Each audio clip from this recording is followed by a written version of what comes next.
Sa pagpayag ng Iran sa 2 linggong tigil putukang alok ng US, hindi lang tensyon ang humupa. Sama na rin dito ang paghupa ng presyo ng mga produktong petrolyo sa pandaigdigang merkado.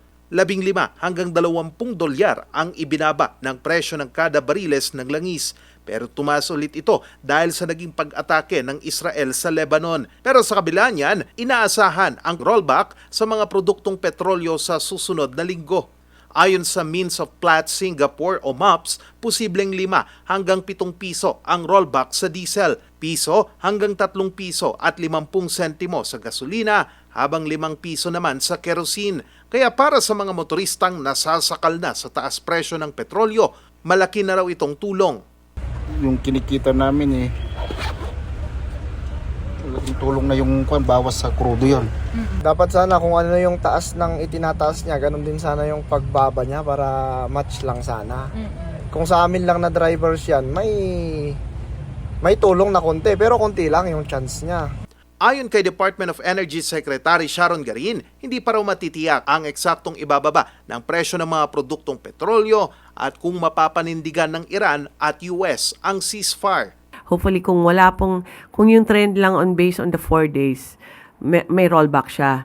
Pero kung may mangyari ngayon at baka mag-spike ulit, baka maiba yung computation. Pero it's an average of the last 5 days and then yun po yung adjustment na add or minus sa presyo ng last Tuesday. Inanunsyo naman ng kalihim ang paparating na 165 milyong litro ng langis na binili ng Philippine National Oil Company o PNOC. Simula pa lamang daw ito sa higit 300,000 litro ng langis na target bilhin ng PNOC mula sa iba't ibang bansa. First 300 nasa barko na. It's already on its way. And then, naka-stagger yan para spread out din yung storage natin. No? So, it's expected the entire 165 million liters for this month of April. Sa ngayon, 50 araw pa raw ang itatagal ng supply ng petrolyo sa bansa.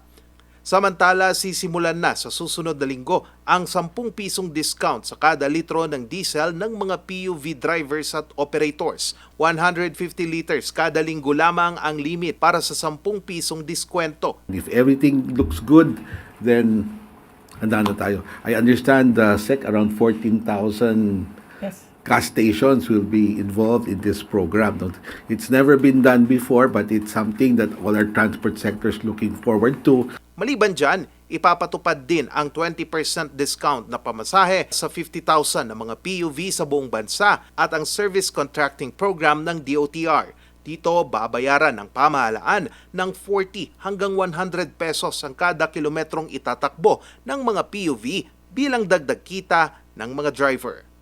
Charles Limon, Nation on the Move.